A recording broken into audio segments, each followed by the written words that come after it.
FBAs and BIPs for Parents and Advocates with Dr. Mary Ann Shepard, Training Director for the Oklahoma Pediatric Therapy Center.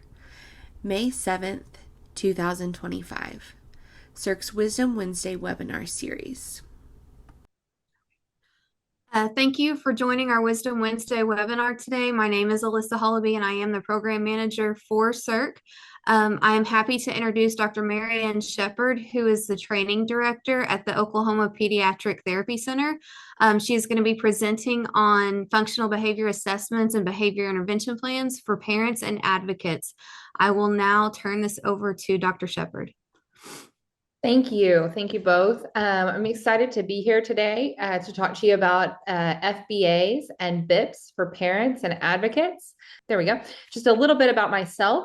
Like they said, I am the Chief of Behavioral Health Services here at Oklahoma Pediatric Therapy Center in Yukon. I also am the Director of Training for Private Practice Internship Consortium.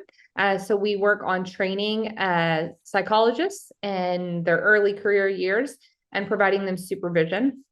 I'm a licensed psychologist in the state of Oklahoma, and that is kind of my primary role. But I also am duly certified as a board certified behavior analyst and as a school psychologist. So I kind of have a lot of different experiences in my background that help me to provide this information to you guys today. And help me to have a good understanding of how all of those from the clinic to the school behavior, how everything kind of interplays together. Like I said, I am a training director, and so I do consider myself a supervisor and a mentor to early career psychologists and early professionals, and I really enjoy that training aspect of my job. But at home, I'm a wife and a mom. I have a 4-month-old little boy that you can see there. And then I have a 6-year-old daughter. And I really enjoy both of them. And then I also am a daughter and a native Oklahoman and a Christian. So that's just a little bit about me and my background and where I'm coming from as I sit here in front of you guys today. So just as a little bit of a disclaimer, this is an introductory training that reviews the basic concepts of an FBA and a BIP.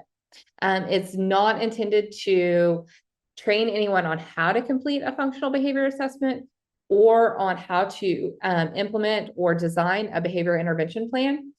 This is really just to help you to become familiar with the terms and the components and what you might hear or see.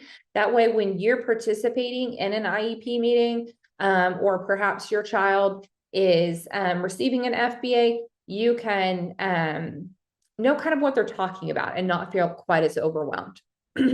This training does not provide any specific recommendations for an individual child. So while I may give examples, it's not saying with a child with this, you should do this, okay? And I cannot provide any specific, when we have questions at the end, I can provide information. But if you say, I have a 8-year-old son who is aggressive, what should we do? I can't provide specific recommendations for a specific child or behavior. I can only broadly discuss the concepts, okay? So just a few disclaimers there. So when we're looking at functional behavior assessments, what is the goal? So when we look at behavior, a lot of times people will look at behavior based on the topography of the behavior. What does the behavior look like? So are they throwing a tantrum? Are they screaming? Are they biting? Are they engaging in self-injury? Are they being aggressive? What is happening? And so a lot of times when we're thinking, how do we address this behavior? We're like, well, they had a tantrum. We should put them in timeout. And so we lump everything into addressing the behavior itself and not necessarily why the behavior is occurring. And so the purpose of a functional behavior assessment is not to address the behavior, because really I can engage in aggression in order to get what I want. I can also engage in aggression to get out of something that I want.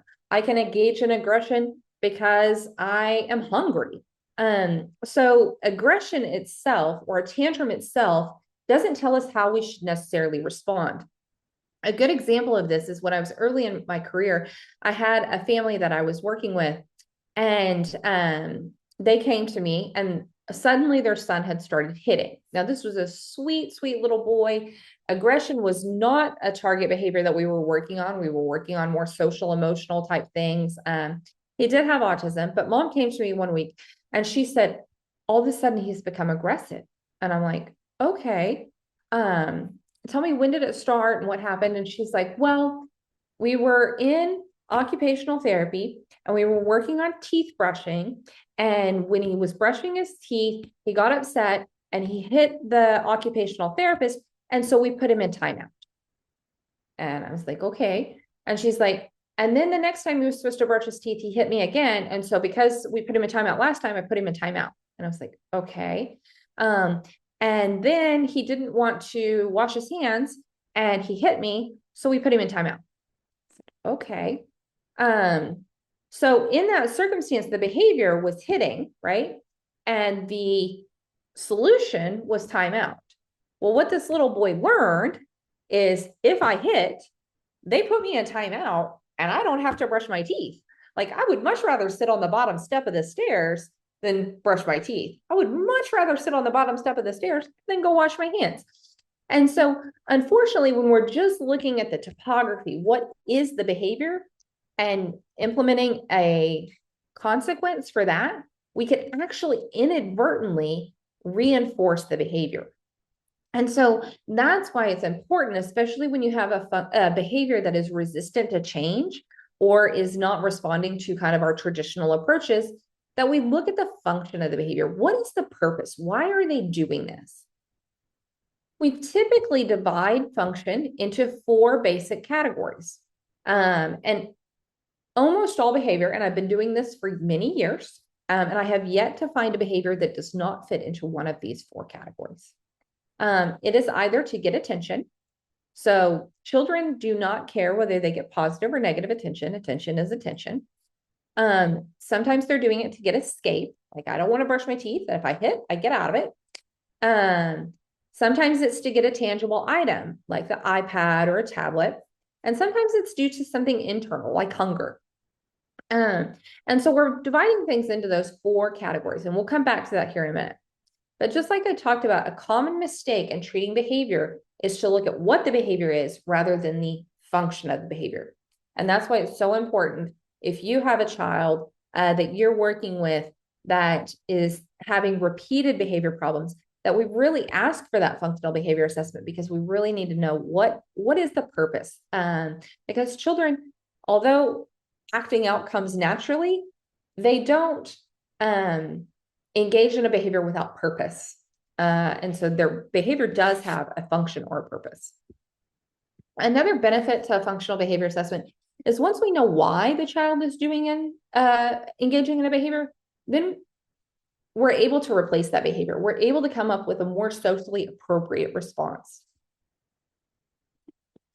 So that FBA is a functional behavior assessment. That's what it stands for. And so what we're doing during an FBA is we are assessing what is the function of the behavior. So functional behavior assessment is an assessment to determine the function of a behavior. And then once we know the function of the behavior, then we can intervene. So like I said, there are 4 functions of behavior. I love this little meme here. It's a little blurry in my screen today, but what it says is, if you're given a task and you don't want to do it, just start crying. They'll send you straight to the thinking chair. It's like a vacation from work. It's crazy how quickly, even if they aren't consciously aware of it, children can manipulate a situation in order to get what they, to meet their needs. I hate to say to get what they want, because they're not doing it to be mean or to make your life miserable. They're just doing it to make their life good. And we're all a little selfish in that way. So like I said, there are 4 functions of behavior. If you have a child that's getting a functional behavior assessment and they come up with anything other than these 4 things, escape, attention, tangible, or sensory, they did not do it correctly. Because in a true functional behavior assessment, there is no other option. So if they say they're doing it because they're angry or because they're dysregulated or because they are frustrated, those are not functions of behavior. Now, when you're frustrated, you may want to escape a task. That would be the function, not frustration. It may be to escape something aversive. A child may be angry, but there's a lot of reasons they could be angry. They could be angry because you told them no to the tablet. They could be angry because they don't like that sound. They could be hangry. So anger is not a function of behavior. It doesn't mean that anger isn't real. It doesn't mean that frustration isn't real. It doesn't mean we don't have emotions. It's just those are not a function of our behavior, okay? So the first one is to escape, and this is to get out of a task, activity, or situation. We all engage in behaviors in order to escape. I myself may engage in some Facebook in order to escape doing the dishes. I would much rather sit down and scroll mindlessly through Facebook than wash the dishes. Or you may do it to avoid something you consider aversive. It's amazing how many chores I can find to do if I'm supposed to be working out. So if I'm like, okay, tonight after dinner or after work, I'm going to go for a walk.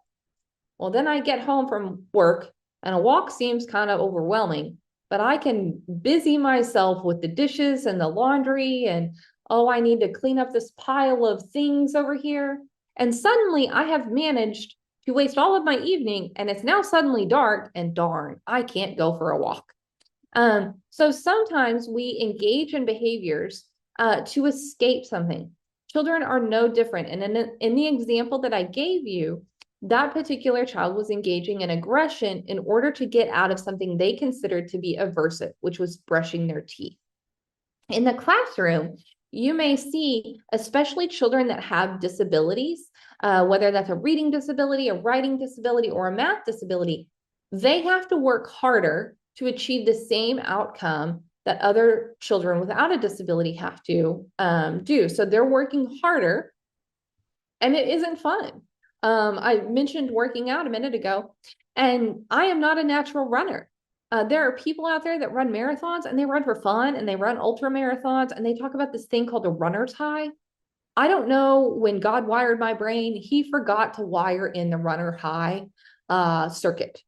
But I consider running to be very aversive. It's not natural to me. Whereas another person is like, oh, I love to run. Okay. So when we look at a child with a reading disability, it's like asking someone who's not a runner to run. I love to read. I hate to run. This child may love to run, hate to read. And so we can't say that the task itself is what predicts the problem. It's individual to each child. And so a child that has a hard time with reading probably feels the same way about reading that you feel about running. So when you say, let's sit down to read, it's like me saying, why don't you go for a run? And they're like, heck no. And now, okay, I need to sharpen my pencil. I need to tie my shoe. I need to clean out this paper I've got in my desk. And then if you continue to persist, they find that if I throw a wall-eyed fit, suddenly by the time I'm done with my fit, reading time is over and I can take that task home, or we can do it tomorrow.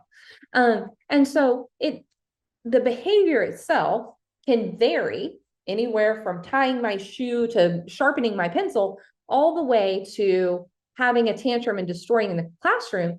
But if the function is to get out of an aversive task, whether that's reading or math or writing, kids that have sensory difficulties may really want to get out of things like music class or lunch, because those are really sensory heavy. And so we may see that they engage in tantrum behavior not to get out of a work task, because work may be easy for them, but sensory things may be hard. We also see that kids that have a really hard time with social skills, especially children with autism, may engage in tantrum behavior to avoid social situations, such as group work or recess, where the social demands are the highest. And so that's something they personally consider aversive. It, again, if we're looking at the topography, we don't get down to the heart of why is this.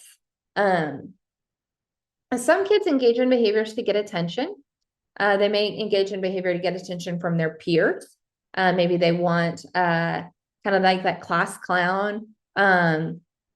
Some engage in behavior to get attention from their parents. So if I act out in class and then we call home, and now all of a sudden mom isn't focused on work and isn't focused on these things, but now I'm the center of attention. It may be that I'm the center of attention for getting in trouble, but I am the center of attention for something. That could be part of the problem, that they like that attention. They like the quality of attention or the quantity of attention that they're getting for their negative behavior. And it could be to get attention from their teachers.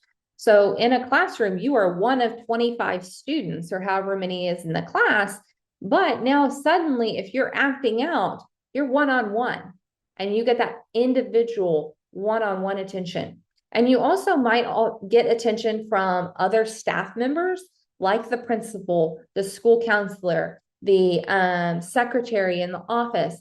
And so now not only are you getting more attention than your peers, but you're getting attention from other people. And some of that attention may be supportive attention. Like, okay, we had a big breakdown today. Now let's talk about it. Let's talk about how we can make it better. And let's talk about what we should do next time and all of those things. And then let's hug and make up and have a pep talk and do a high five. And all of that attention comes back to the problem behavior, how we're not going to do that again. And sometimes we engage in behavior because of something tangible. And so a lot of schools have created sensory rooms. Sensory rooms in and of themselves are not bad. However, what is the way to get to the sensory room? So if I become overwhelmed with my work, whether that's math or reading, and I get really overwhelmed and I start to get upset and I start to yell, and then they say, oh, you need to take a break. Let's go to the sensory room. Okay, well, next time I want to take a break, what do?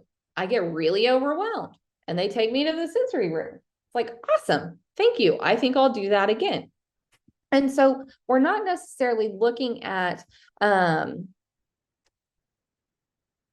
when you're looking at that, you're looking at what is it that the child is getting out of it. And so we don't think, oh yeah, a child's going to tantrum and we're going to give them the sensory room.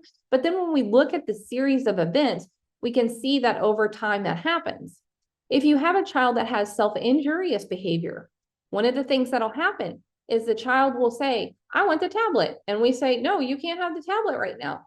But then they start engaging in serious self-injury, such as hitting their head on the desk or hitting their fist to their head. And then it's like, okay, well, now we need to get them to stop. And so in order to get them to calm down, we give them the tablet. And then over time, they learn if I engage in self-injury, then I get the tablet and as a calm down strategy. And so sometimes we inadvertently, without realizing it, use things to help a child calm down, but then it can develop into a function of behavior. Lastly, and least likely, are sensory. And that's to meet an internal need like hunger. I'm a hunger person. I see all of these memes on Facebook right now about, my wife is a wonderful person unless she's hungry, tired, all of these things. And I'm like, oh yes, that's so true. But we do want to make sure that those basic needs are met and that they aren't sick, they aren't hungry, they aren't thirsty, things like that. But usually those things have been tried. Okay. And so again, back to function. Why is function important? Function is also more likely to address those underlying skill deficits. So if I have a hard time with communication, it's easier for me to rely on my behavior than to rely on this deficit that I have. I always equate this to my shopping list, my grocery shopping list, or my to-do list. Whenever I look at my shopping list, okay, I write all the things down, and then I go to the grocery store. And then I'm at the grocery store and I'm like, what is that other thing I needed? There was something else I needed. And what was it? And when you think of what you needed, you don't think about it until 30 minutes later after you've left the grocery store. You're like, oh, shoot, I forgot to buy whatever. That's what it's like to have a communication delay. You know what you want. You know you want something. It's there, but you can't think of the word. And so it's easier to just start acting out. And now suddenly people are offering you all of these things. Do you want a snack? Do you want Cheez-Its? Do you want goldfish? Do you want to go to the calm down corner? Do you want to go to the sensory room? What do you want? And we start, do you need the tablet? What do you need? And we start offering solutions. And eventually we're going to hit on something that is acceptable. Another example of what it's like to have a communication delay is when you can't think of someone's name. It's like, oh, what is their name? And it's on the tip of your tongue. Imagine going through life where everything, every day, all day is on the tip of your tongue. And sometimes you can get it if you try real hard, but some days you never do. And when you do, it's usually at the wrong time. You think about it too late or at an inappropriate time. And also, like I said, skill deficits could be social skill deficits. So they could be communication deficits. It could be social skill deficits. It could also be some of those emotional regulation deficits. Functional behavior, once we know the function of behavior, it also teaches a more appropriate way to meet and access those wants and needs. So if we know the function of the behavior is tangible, we can give a more appropriate way to access that tangible item. If we know the function is escape, let's say they're engaging in tantrum behavior in order to go to the sensory room. And so every time they want to go to the sensory room, they start to get frustrated, they start to get fussy, they start to act out, and then we send them to the sensory room. Okay, why not just give them a way to ask for the sensory room? It's so much less stressful for the teacher, so much less stressful for the child that if they raise their hand and say, can I please have a break? May I please go to the sensory room? The child's going to go to the sensory room one way or the other, whether that's saying, may I please go to the sensory room, or lose my mind and get sent to the sensory room. One way or the other, I'm leaving this classroom. I will either be so disrupted they have to remove me from the classroom, or I will raise my hand and ask calmly. Take your pick. And so that's the great thing about knowing what the function is because we can teach a more appropriate way. It does not mean that they will have unlimited access to the sensory room. That's part of the behavior intervention plan. How often can they go? Things like that. Also, it's more likely to have lasting change. If our function is to escape a sensory aversive situation like the lunchroom, okay, if I'm giving tokens for being calm and you can exchange your tokens to get a pencil out of the prize box, or I say, let's find a more appropriate place to have lunch, which one's most likely to have a long-lasting change? After a few days of getting some pencils and some tokens out of the prize box, I'm still sensory overwhelmed. I still can't cope with the loudness. I can tolerate it for a few days to get my pencil, but my needs haven't been met. I still am overwhelmed with the lunchroom. So that behavior intervention plan, it may work for a few days, it may work for a few weeks, but at the end of the day, I still can't cope with the room. And so maybe we need to have some headphones. Maybe we need some noise canceling earbuds that are less stigmatizing.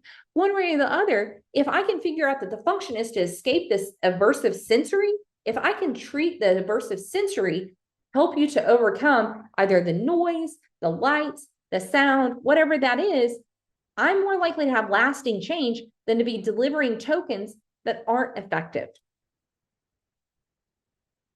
And so our function-based interventions are more likely to be sustainable and effective. So how do we determine the function of the behavior?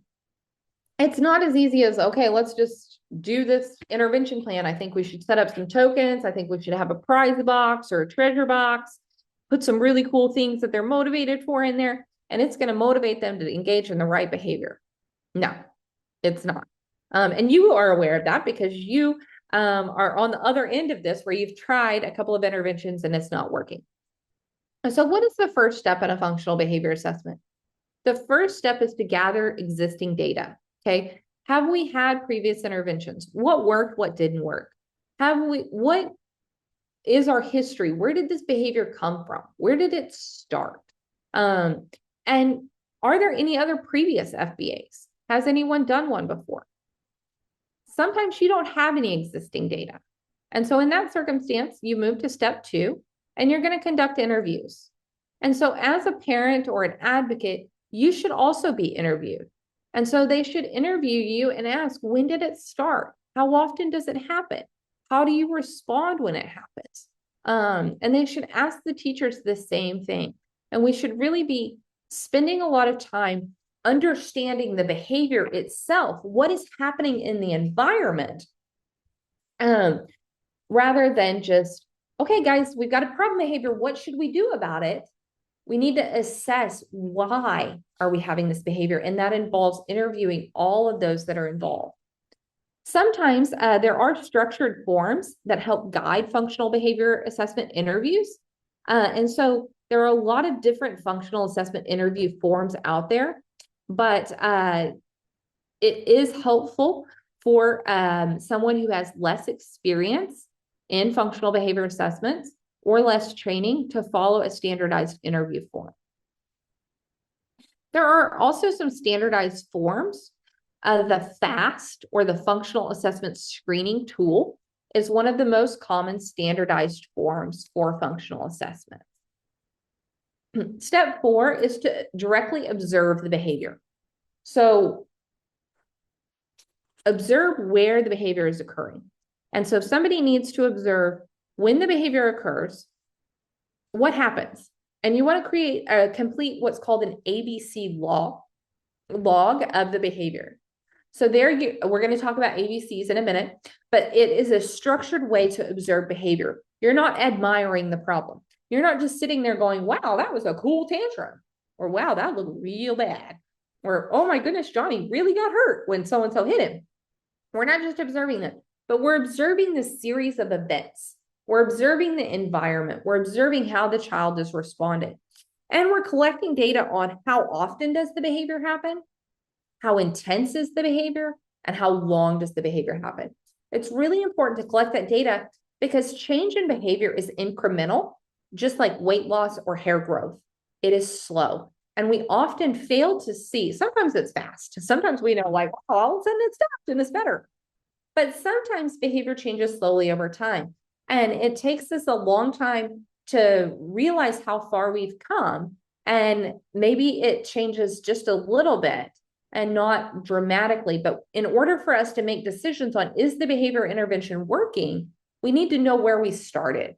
And so collecting that data on the frequency, intensity, and duration of the behavior helps us to take a picture or a snapshot of where we are today, so that when we look back in 6 weeks, we know, have we made change? Have we changed it? Is it becoming less intense? Is it becoming shorter? Or is it happening less frequently? Once we have all of that data, then we can make a hypothesis. Why do we think this behavior is happening? Once we've interviewed the teachers and the parents, and we've completed those standardized forms, we've observed the behavior, we've collected ABC data, then we can make a hypothesis that this is why we think it's happening. So I talked about an ABC log. An ABC log is looking at what is happening. What is the antecedent? So A stands for antecedent, and it discusses what is happening immediately prior to the behavior. So antecedent just means previous or prior, what's happening before the behavior occurs. So where is the child? Who was present? What was the expectation? Was it math? Was it reading? Was it writing? Was it a group assignment? Was it a recess? Was it lunchtime? Is there a specific person that was present? It could be a specific peer that we are more likely to be around when the behavior starts, or a specific staff member. Next, we look at the behavior, and this is where we look at the topography. Okay, it is important to know what the topography of the behavior is, but what did the child do? And then what happened immediately after the behavior occurred? Now, this is not how did we punish the behavior? And I think a lot of times when people see C and they think consequence, they're thinking, what was the punishment? C is not the punishment. C is how did everyone react? Did the teacher move closer? Did they move the peers away? Did they change rooms? Did they change the demand? Did they reduce the number of problems? How were the expectations changed?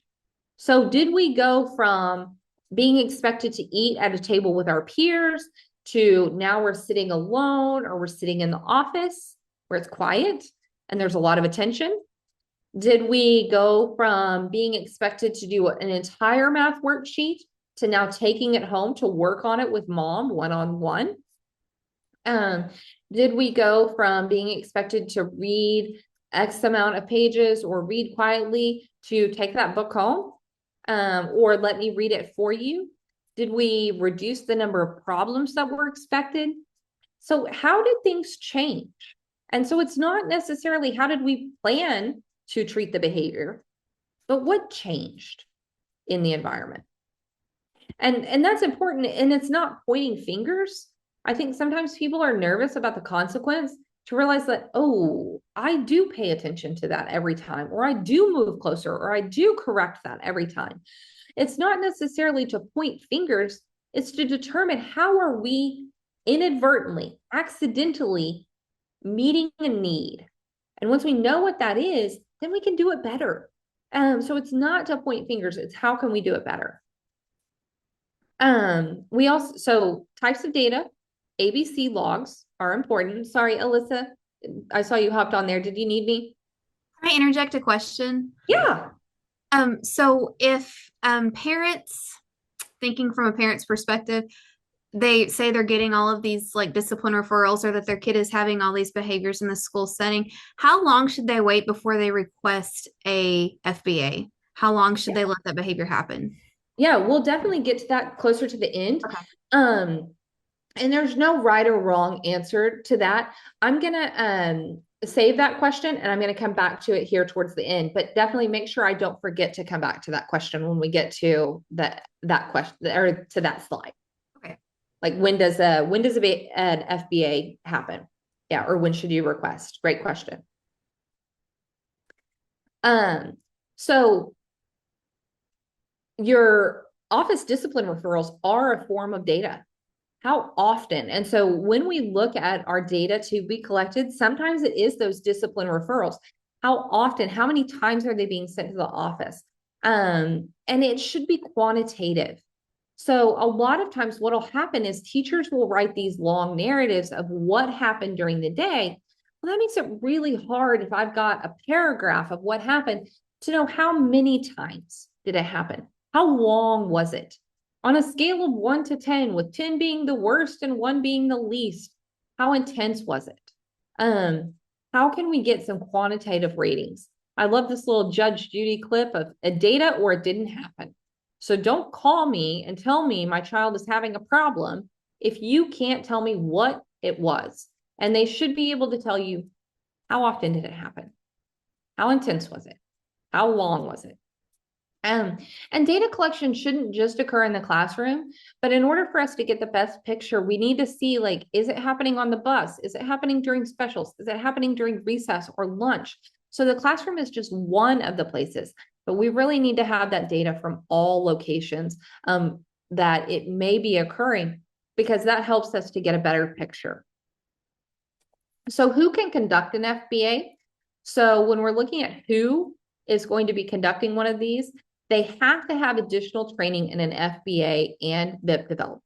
It cannot be somebody who does not have training and does not understand how to fully assess the behavior, because if they don't have training, they're going to come back and they're going to say, well, it was because they were frustrated. And it's like, no, that didn't help us. That doesn't help us to treat the problem. So a board certified behavior analyst, or a BCBA, inherently has training in FBA and BIP development. And so they are someone who often will conduct an FBA. In the school setting, you may have 3 other individuals that may have training in conducting an FBA. One of those is a school psychologist. Just because they have the term school psychologist behind their name does not mean they have training in behavior. It may be that their primary focus is in assessment, using other measures of assessment. And so you need to make sure on your IEP team, if somebody's like, okay, well, so-and-so is going to do the FBA. As a parent, you should ask, what training have you had in conducting an FBA? And if they can't say a specific, whether that was through university coursework and supervision or an additional training that they got through the State Department or some other credible source, then we need to first get training. And that's one of the biggest challenges that we have right now, is that there are not a sufficient number of people who are trained in how to do an FBA, but they're expected to do an FBA, and then they're doing poor FBAs, and it's not really addressing the problem. And so it also may be a special education teacher, a behavior specialist, or a school counselor. Alyssa? Yeah, we had a question in the Q&A. Yes. Someone asked if you also need data from home. So like if you're seeing the behavior at home as parents, do you add that data to an FBA? Yes and no. If the behavior is the same, I think it would be helpful to add that data. And that's why it is important to have a parent interview. But sometimes the function of behavior at home can be different than the function of the behavior at school. And so at home, there are activities like electronics and things that may not be available at school. And so sometimes if the behavior is vastly different, it can muddy the water just a little bit. But you do want to include that in your parent interview, and you can provide those ABC logs, but it may be that you assess those separately, like our home logs from our school logs, because the response or the access to items can be different at home. And it really just depends. And that's one of the reasons that it's really important to have somebody who has good training in an FBA and conducting an FBA and behavior, because they're going to be able to determine, once they look at those logs, are we seeing the same functions at home and school, or are we seeing separate functions? And they'll be able to look at that. If the function is separate at home, then that's something that a behavior therapist, like a psychologist or a BCBA, can help you to treat at home, but it wouldn't be treated through the school behavior intervention plan. Does that kind of answer that? I think so, yes. So when is an FBA conducted? And so this is back to the last question. And good old Oprah Winfrey here. You get a behavior plan, and you get a behavior plan, and you, and you, and you, and everybody gets a behavior plan. So we conduct an FBA when it's important to develop an individualized behavior intervention. So when we need to have a specific intervention for this specific child, there is not a standard, like after 3 office referrals, or after 6 months, or after 6 weeks. There isn't a specific, but when we're at the point that, okay, we need to develop an individualized behavior plan for this particular child, for whatever reason, maybe it's because they're being sent out of the classroom, maybe because the behavior is dangerous to self or others, maybe it's because they're getting sent home frequently. Whatever that is, when we get to the point where we're like, okay, we need a behavior plan, you should conduct an FBA. So it may be conducted as part of an IEP or a 504 plan. If you have MTSS or multi-tiered systems of support in your school, as you move from tier 2 to tier 3, so they move from tier 1 is your school-wide behavior supports. Tier 2 are those small group or standardized plans, like everybody gets the same thing. But if your child is not responding to the standard intervention protocols for the school or for the classroom, let's say the classroom has a level system where like you're on green, yellow, and red, and you clip down or clip up, okay? And your child is not responding to that classroom behavior plan, whatever that particular teacher's classroom behavior management plan is. And she says, okay, I don't know what to do. And if the teacher looks at you and says, I don't know what to do anymore, it's your problem. No, it's not my problem. We need to conduct an FBA. Okay. And so that means the school needs to conduct an FBA. So when they kind of turn to you and they're like, we don't know what else to do, what are you going to do about it? And I hate that. Oh my gosh, I hate it. Because you as a parent, it's like, what can I do to fix the problem? I'm not there. I can't be in the classroom all day, every day. I can't tell you how to do your job. And so I can't, I'm not there. And if I'm not there, I can't tell you what to do or how to fix it. And so that's when we need that FBA. Another time that you might need an FBA is as kids grow and develop, their behavior will change. And so when the behavior changes, that's when you need to look at an FBA. Is this behavior, this new behavior that started, does it have the same function or is it a new function? When we have an intervention that's no longer working or when a new behavior starts. And so those are all times when you might conduct an FBA. And this is why it's important to have staff in the school that are trained in FBAs, because FBAs should not be something that we're doing in rare circumstances, but they should be something that we're comfortable with doing on an ongoing basis. So once we've conducted an FBA, now what?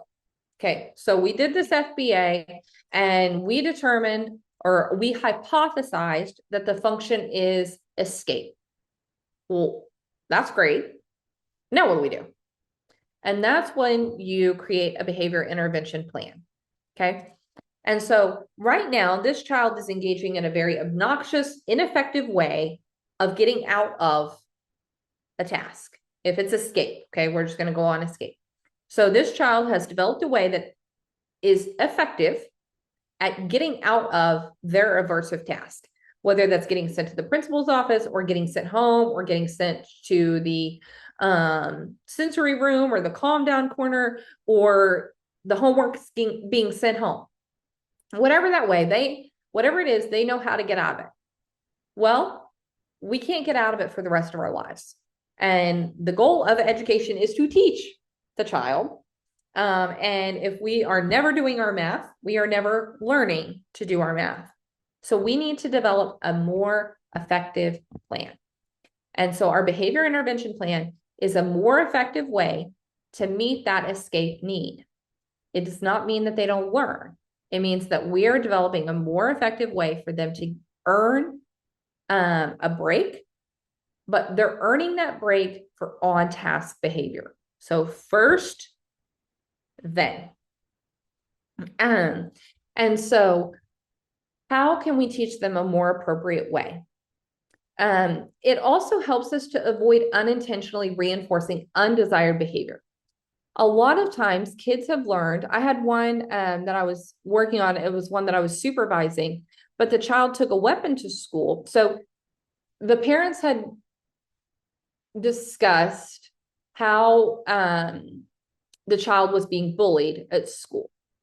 And so the child felt that they were being bullied and they were discussing alternatives. And the child then turned around a few days later and took a weapon to school. Well, what happened after they took the weapon to school? They got suspended. So plan A did not effectively address bullying. So the student said, well, to heck with all y'all, I'm getting out of school. And so now, because the first approach was ineffective, the child came up with their own solution. And so they escaped by bringing a weapon to school and they were suspended for the remainder of the school year. Worked real good. What is this child going to do next year when they get bullied? They're going to grab their weapon, whatever that weapon is. In this circumstance, it was not a gun. So they did not take a gun to school. They took a very innocuous weapon to school. It would not have harmed anyone, but it certainly got the job done. And And so what we want to do is we want to avoid unintentionally reinforcing this undesired behavior, because making threats it's very undesired. And when we suspend kids for making threats, we are unintentionally reinforcing escape in a maladaptive way. And so that's why it's important to understand that. I'm not saying that we should not respond to threats. I'm not saying that we should ignore a child that brings a weapon to school. But what I'm saying is a behavior intervention plan is going to be more effective at addressing this underlying problem of bullying or a skill deficit than allowing the child to continue to engage in tantruming, threats, or aggression.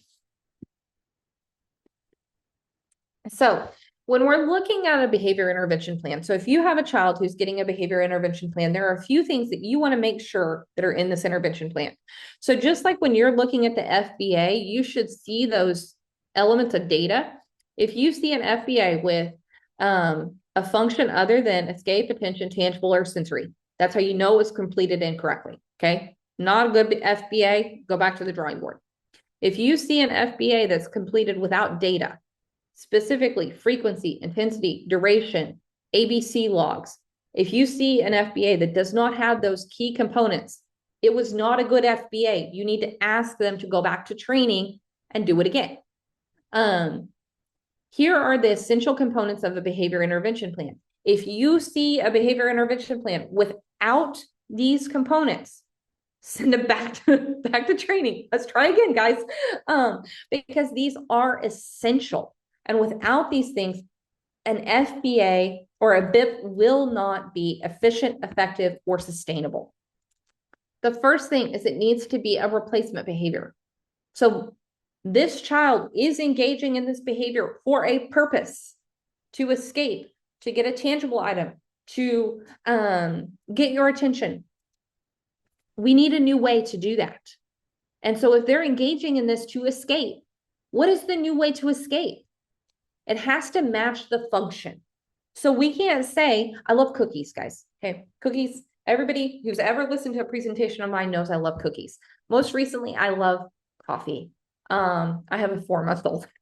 So I really am really loving my coffee. I will take a coffee over a cake any day. I will take coffee over candy. I will take coffee over cookies right now. Okay.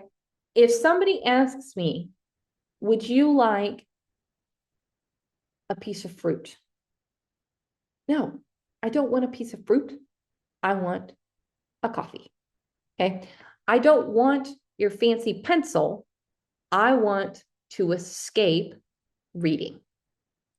If our intervention is not matching our replacement behavior, if our replacement behavior is not matching what their function of their behavior is, it's not going to work. So if I want to escape reading and you're offering me a pencil, the behavior plan won't work. If I want to get attention from the principal and you're offering me to pick a prize out of the prize box, it's not going to work. So your replacement behavior and your reinforcer all have to match back to the function. And so if the function is escape, the replacement behavior needs to help them get escape, and we need to reinforce them with escape. So if they raise their hand and say, may I have a break, please? That's a great replacement behavior. May I have a break, please? Every time we need to say, yes, you may. Because again, this child has learned, if I lose my mind, I'm leaving the room. So one way or the other, whether it's, may I have a break, please? Or losing my mind, I'm going to go to the sensory room. So we need to have that replacement behavior. May I have a break, please? Touching a break card, signing break, whatever that is. And then we need to honor that. We need to have those consequence strategies, and we need to have preventative strategies. And so our preventative strategies, again, we are not going to let them get out of math every time. But our preventative strategies may be that we reduce the number of problems they have to complete. It may be that we provide more support on those problems to make the task a little bit easier. It may be that so reducing the effort that's required, but what are our preventative strategies? It may be that we just have a fixed time. So we're only going to do math for 5 minutes. If you get 4 problems done in 5 minutes, you get 4 problems. If you get 15 problems done, you get 15 problems. But math is going to end in 5 minutes, and we're going to take a break. And so that could be a preventative strategy. So what is our prevention? How are we preventing the problem from from occurring? Who is responsible? So who's going to carry out this intervention plan, and what data is going to be collected? Again, this is important because what's going to happen is, as a parent, you're going to say, wow, things are getting better. Things are getting better. Things are getting better. And the school's going to tell you, wow, they're doing better. They're doing better. They're doing better. And then one day you're going to get a phone call and they're going to say, it's not better. It's been going on for months. It's been worse and it's not getting better. And you're going to say, but you were telling me it was getting better. And they're going to say, well, it's not better. And you're like, but is it or isn't it? Is everything you told me for the last 6 weeks the truth? Or now you're frustrated because of what happened today and you're bringing up all of these other little things. So is it or isn't it? And so that's why it's important to have data collection, because then you can say, but no, really, when we look at how it was occurring initially and where we're at now, it is better. And so then we're not making an emotional decision. So, like I said, that replacement behavior could be that we're calmly requesting a break. It could be that we earn the tablet for the completion of work if the function was tangible. It could be earning the opportunity to share a joke with the class. So let's say they enjoy that class attention. They like being the center of attention. Okay, let's earn the opportunity to share a joke with the class. I love this little guy right here. So let me get this straight. I don't have to cry and yell to get my cookie. Nope, you don't. I'm going to teach you a more effective way. You have to teach the replacement behavior. They're not going to wake up one day and say, wow, I think I'm going to do it this way. No, you're going to have clear expectations, visuals, social stories. All of those are good ways to teach the child that things are changing. And that's a preventative or an antecedent strategy. How are we teaching this new behavior? Again, your behavior plan should match the function of the behavior. So if they say the function is attention, we should be earning attention. A 5-minute game with a preferred adult, sharing a joke with the class, calling mom on a good day, going down to help the secretary, something like that. They should be getting attention. Bad examples, if the function is attention, earning a prize from the prize box or 5 minutes in the break room. 5 minutes in the break room is a horrible idea if they want class attention, because now you're removing them from the class and they're getting even less attention. It may be effective if it's 5 minutes in the sensory room or the break room with a preferred adult, but you want to focus on that attention. Consequent interventions. These are ways that the student will access their reinforcement for engaging in that replacement behavior. So if the function is escape, maybe we give them tokens for every problem that they complete, and those tokens can be exchanged for time in the sensory room. So if I want to escape, I can buy my escape. I can now, for every minute that I'm focused or on task, earn escape. That's a great use of a token economy, but getting tokens to earn a prize wouldn't be effective. Check-in, check-out is one option. Check-in, check-out is amazing or excellent, especially if attention is the function, because they check in with a preferred adult at the beginning of the day and they check out with that preferred adult at the end of the day. They also get individual attention from the teacher throughout the day. So check-in, check-out offers a lot of attention. A level plan where you're moving up and down in the levels. Self-monitoring is a great intervention, or sometimes we'll talk about differential attention. So these are types of consequent interventions. Ultimately, the consequent intervention should be fun. It can have a menu of reinforcers. In your menu, you want to make sure that there's opportunities to meet that function. So if the function is escape, your menu could be that you have a free problem pass, a free assignment pass, a trip to the break room. It should be escape type menu options that they can buy with their tokens or their points. If the function is attention, it could be lunch with the teacher, lunch with the principal, telling a joke to the class, helping the secretary run copies, things that are attention based. Using pictures and colorful visuals, having mystery motivators, and that could be where you draw your prize. You don't know what you're going to get until you earn it, and then you can draw from the little drawing, and so it's a surprise what you get. But ultimately, we should be excited and celebrate that success. We talked about that antecedent intervention. These are those preventative things that occur before the behavior occurs. It makes the behavior less likely to happen. So timers, transition warnings, visual schedules, clear examples, pre-teaching. These are all things that you should see, or examples of things that you might see in a good, high quality behavior intervention plan. So who is responsible for the behavior intervention plan? It may be the teacher, it may be the special education teacher, it may be the counselor. Ultimately, multiple people should be trained in implementing the intervention. So all of the staff that work with the child should be trained, but one person should be responsible for making sure that everybody is doing it, that it's being followed, that data is being collected. Again, data collection is so important. If there's no data, it didn't happen. So if they can't show that they're following the behavior intervention plan, whether it's through permanent products or the frequency of the behavior, the duration, the intensity, then the behavior intervention and the behavior change, we can't measure whether it's happening or not. And so data is a key aspect.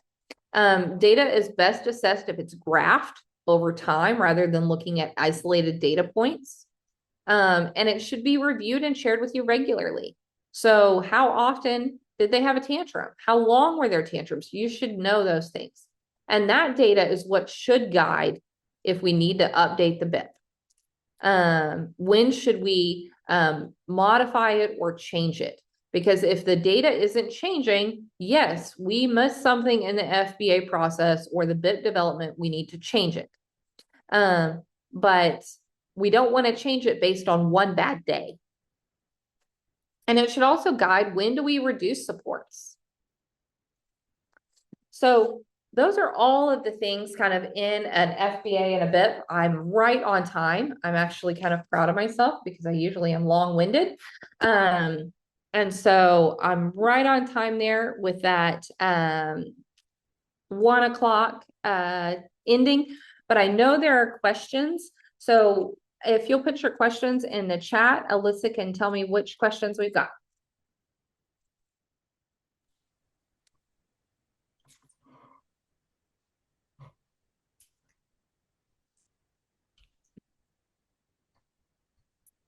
Not seeing any yet. Okay. Well, that's awesome if I if I didn't leave any questions there.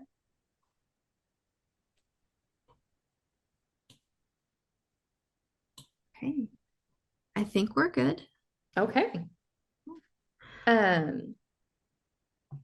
Rob, I know we have until 1:30. If people don't have questions, what do you guys typically how do you guys typically respond?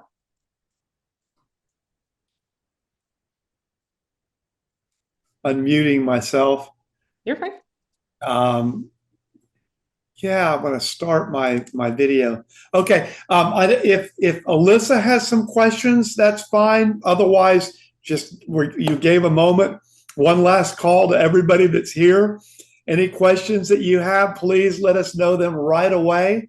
And then we'll see if something pops up right now. If not, there are many people that are going to watch this as it's archived on the site, and maybe they'll be able to get some questions through later.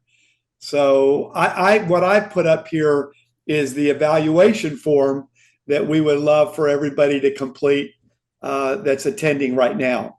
That QR code will get you to that short online evaluation.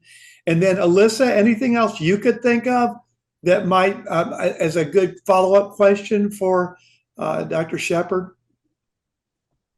I don't think I have any follow-up questions. It was a very, very good presentation. We appreciate you, Dr. Shepherd, for presenting today. Oh, just kidding. There's a question. Okay. Is it this one says, is an FBA required prior to developing a BIP? Always. Yes. Always. Yeah. So, I mean, you can develop a BIP without an FBA, but if you don't know the function of behavior, then you're not addressing the underlying need that the child has. And so then you aren't necessarily, you don't know, is it to get escape? Is it to get attention? And so you need to have those functionally equivalent replacements, and you need to address, so what if their function is to escape? How are we going to teach them a more appropriate way to escape? If their function is to get attention, how are we going to teach them a more appropriate way to get attention? And then how do we reinforce them for using that replacement behavior? And so how do we continue to meet that need of escape or attention?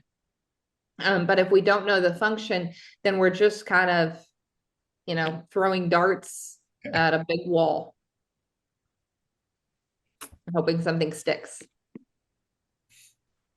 Not a good idea, right? No. Yeah, this has been really helpful. I know for me, in working with parents in schools as a mediator, just, having a clear understanding of both sides of the FBA and the BIP, very helpful.